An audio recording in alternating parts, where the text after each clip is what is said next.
So I was saying, the thing that's interesting about this symposium, that has become interesting about this symposium, is how people are actually choosing to be a lot more online now than face-to-face.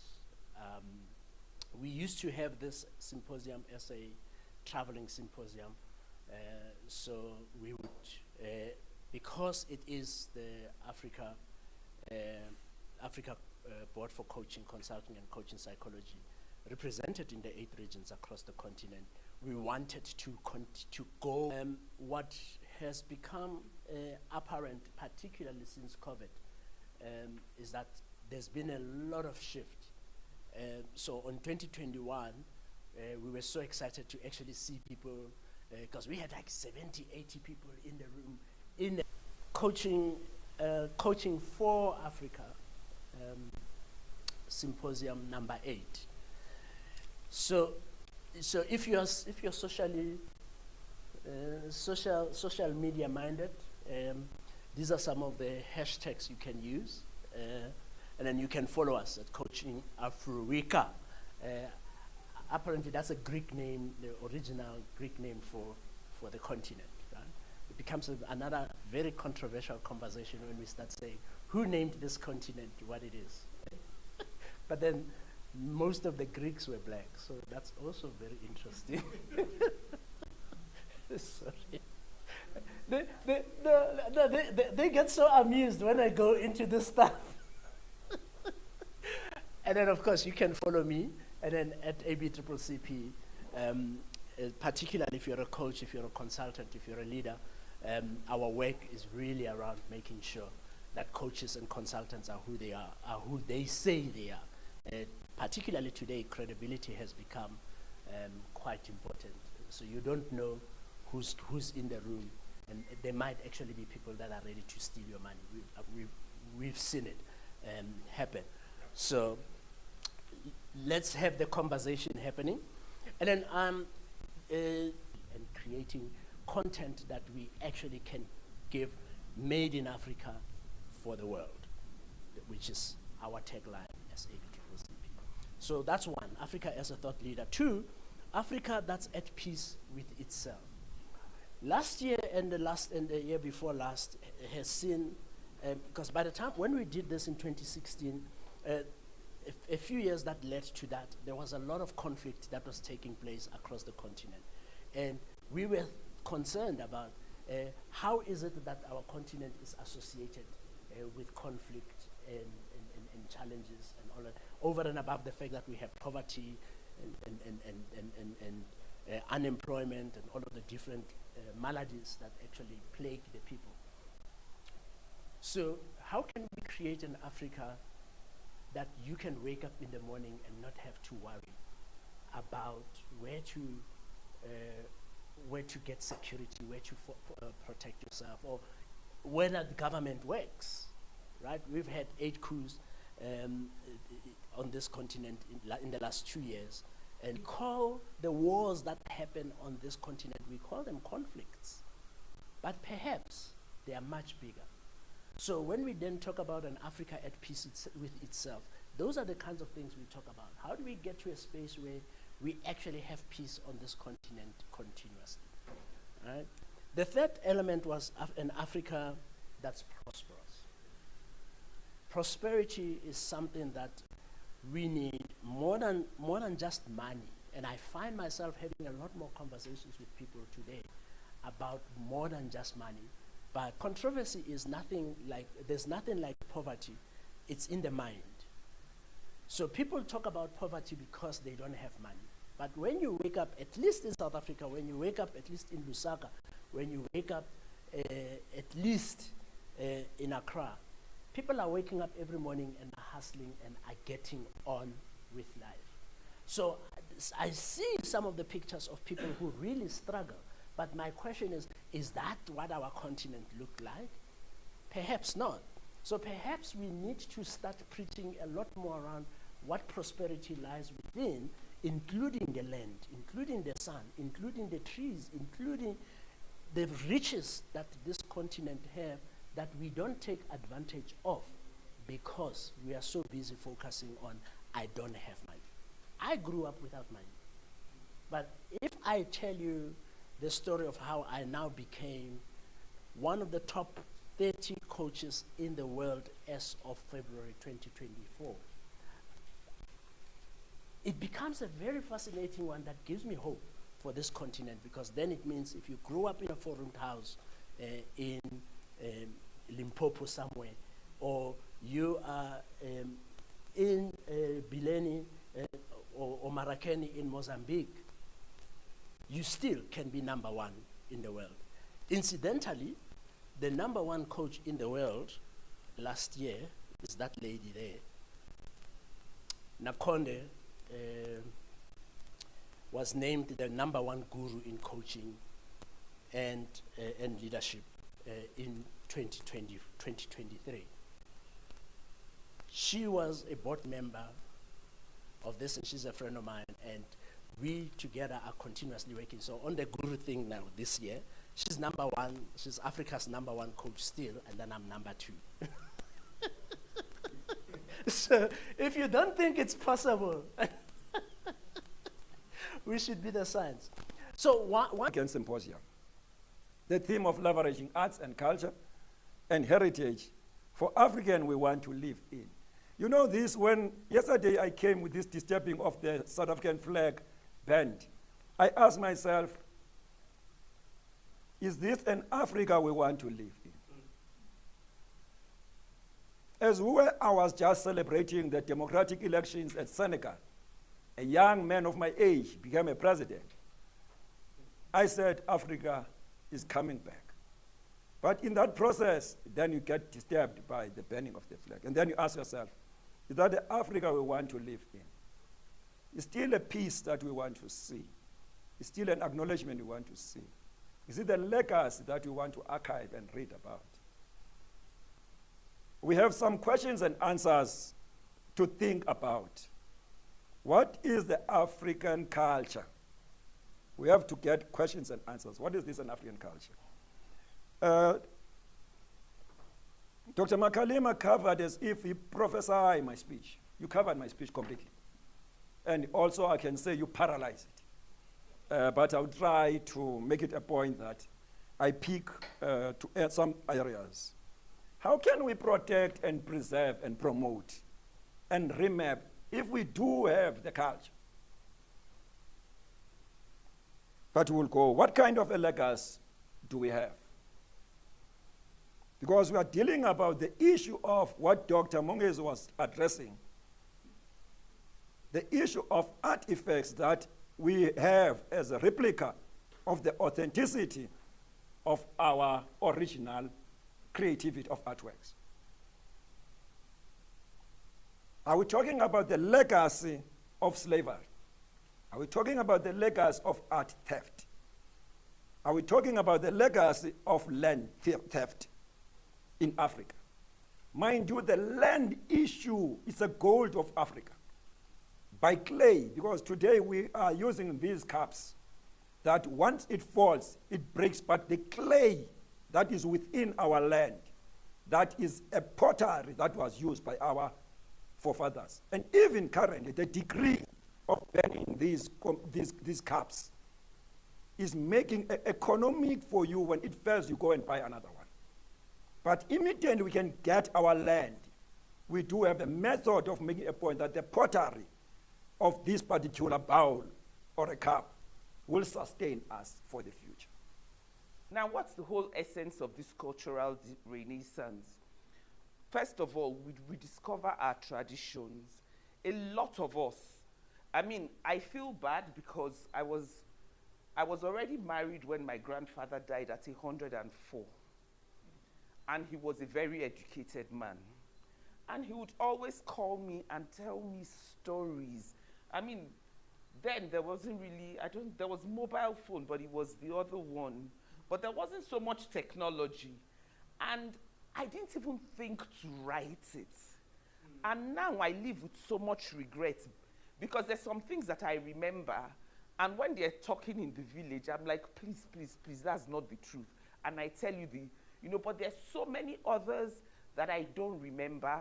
And those stories have gotten lost. We say that our children and the young people are reading and dancing to certain music, but you can't blame them. That's what's available.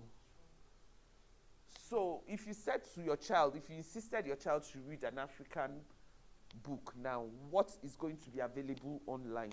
Nothing.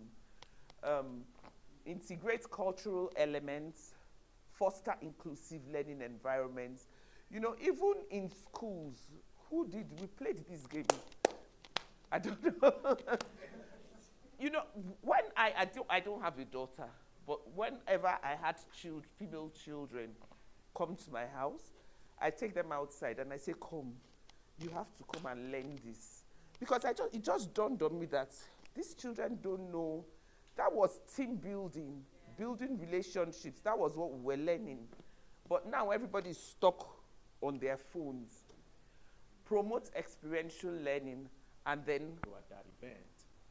And for the first time, a decision was made that instead of serving bread and eggs, African meals should be served. And in the history of the African travel in Daba, that had never happened. And because I was also one of those speaking, I wanted to get a feel of what that created. And as some people sat in front of their meals, some people, as they took the first bite, they were teary-eyed because it was bringing to life something quite interesting. That is this what we have been missing? And that leads me to the final one in here. We need to encourage local communities and stakeholders to ensure that education initiatives are responsive to their needs and aspirations. If it's not responsive to it, if it's not influencing it, then we are only paying lip service to this. And that leads me to number 3. Artistic expressions is serving as an agent of social change. How do we make this? As Africans, basically, we understand that our artistic expressions wages an immense power. It can promote social justice, solidarity, cultural prowess within and even without African borders. Right now, our artistic expressions are cutting across our borders. I just picked up this picture in here, just to show to us in here some stars in here that we know. We call them Afrobeat kings and queens, and the policymakers. When we have this marriage between them, there's going to be a transformative power of hearts right now. There's going to be a transformative power of hearts. And I think I have something in here that speaks expressly to that. There's a in here. When the artists can inspire activism through their creative work, while the activists also can provide the grassroots support needed for effective systemic change, then the policymakers are creating an enabling environment that support the artistic expressions. Yeah. This is one of the key things I strongly believe is missing right now. Yeah. So, do we respect artists according to you? Because if they are to inspire us, it assumes there's something of value that we see in them. Do we see value in artists according to you? It's a value in the artist. Yeah, do we see them? If I get your question, do we see artists as valuable? I think the way we see them, actually, we see them more as entertainers. We see them as entertainers, not culture shapers. Yes. Yeah. It's a different conversation totally. Yeah. Because when I see you as an entertainer, I pay you to make me feel good. But when I see you as a culture shaper, it's a different conversation entirely. Yeah. It's a different conversation entirely. Thank you. So I believe strongly that's where the missing gap really is. Thank you, Femi. So we need to start wrapping it up. So I want to check if there's a question in the room, or comment in the room that people want to just share with you, and then we're going to start wrapping it up, going to lunch. We have a long session later for dialogue. So we created space for dialogue a little later. So don't worry so much that we created the program to be quite flexible in that way. But is there any question in the room in terms of somebody, and then we'll get you to wrap up, to close for us? It's a comment. Okay, comment? You said, do we respect the artists? So it's not so much as respecting the artists, about as much as the artists having respect for themselves. Aha. So the culture and they've been programmed to already look down on themselves. And if you say you're nothing, I'm not the one who's going to produce something. So we should be working inwards from the artists to actually see themselves as valuable, and then they can be perceived as valuable. And if you even look at these artists that is pointed out, you can even tell why some of them appear more valuable than the others, because they put themselves out like that. Not because their music or their art is any much better. Sure. So it's not the content really, as it is, it's the human. Yes. And the core. This is so like what I was saying about the beat maker, you know, like growing up and thinking you had to be an engineer, lawyer, doctor. So the beat maker, you've already been made to feel inferior. And you know, so they need to start to accept themselves. In Africa generally, I mean, growing up, if you told your dad you were going to become a footballer and not go to university, I'm sure they would call it family meeting. That's true. You know, but things like that have started changing. So we also need to extend things like that to art. Cool. Thank you. I think that's an important. So it's a two-way. It's not just about respecting the artists. It's also about the artists respecting themselves.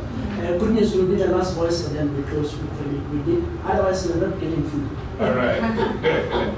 Now, for me, is to end it and to thank you, Femi. But my addition is, when the artist elevates themselves, just like any other professional, beyond the craft, to be an African that has got a duty to elevate Africa as a continent in the world, then we will get there.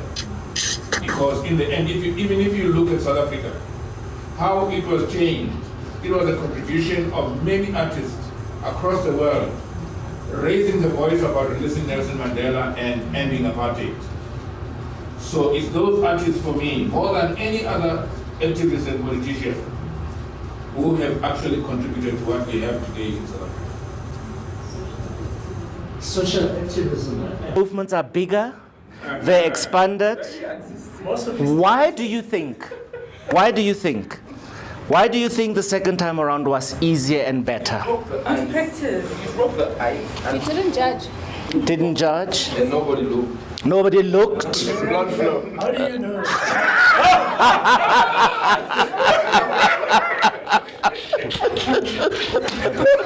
Using space. Using space. So we're not repeating. Yes. You repeat the phrase in space as you are traveling. Now, don't mind me. Don't mind me. You are in your own space. As I say, you can close your eyes. You can open your eyes. Leave Joshua alone.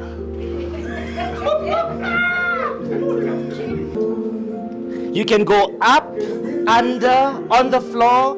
Be adventurous. Be adventurous. South African. Actually, he was living in France for a long time. I don't know if he's still French-based. So these were the generations before the April.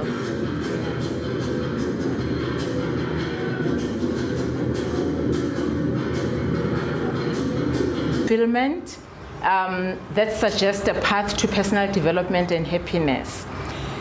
There's a book titled In the Zone. It's written by these two people, Cooper and Goodenough. Goodenough is South African, Cooper I think is American.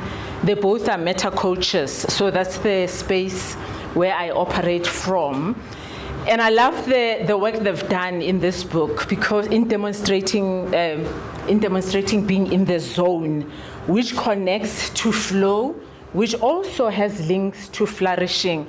So that clip that we looked at here, Vincent Mansu, we saw somebody who is in the zone. And I'm sure we all have our own experiences of being in the zone, in whatever area, in whatever field that we are in.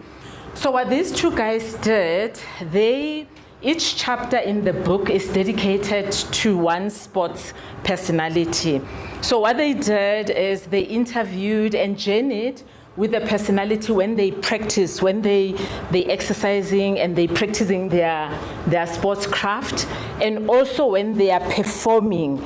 And it's just very interesting when they relate that being in the zone experience. It's very different, obviously, for different people, but there are themes that are very similar that run through an experience of being in the zone.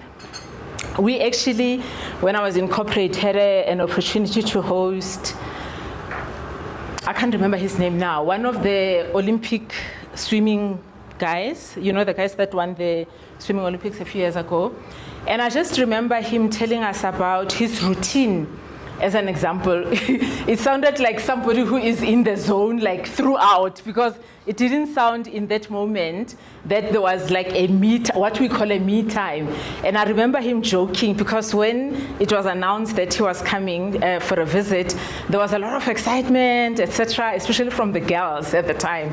And he said, no, don't get excited about me. He said, you don't even want to be in a relationship with me because I'm boring, because I don't have time. All I do is live, sleep, eat, swimming, gymming, you know. So for me, that characterizes that life. I mean, for him, it was really a life of being in the zone because of his vocation. Sorry? No, Chad is then. He was with the Ronald Schoomans. You know that team of four? Right.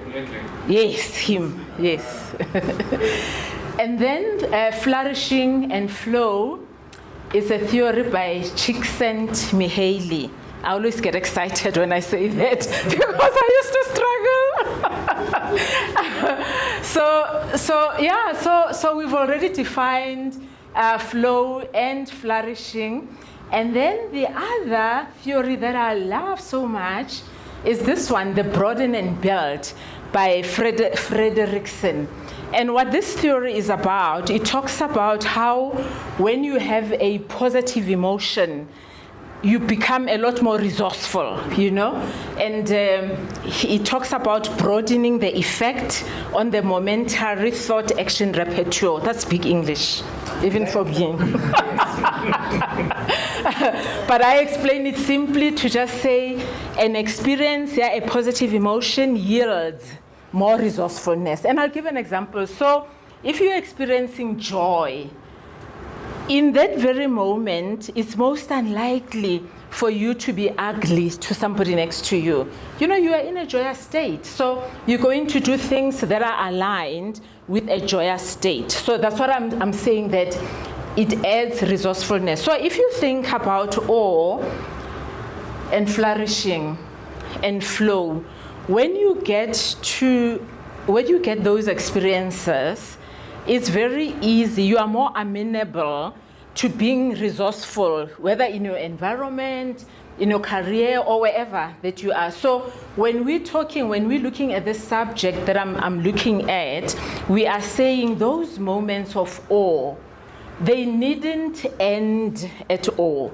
But we almost are equipped to take it a step further because, you know, this theory explains it. And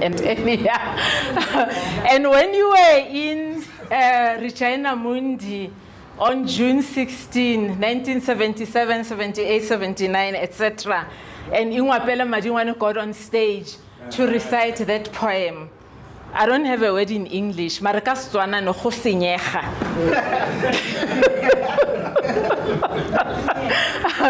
is how awe-inducing that poem was.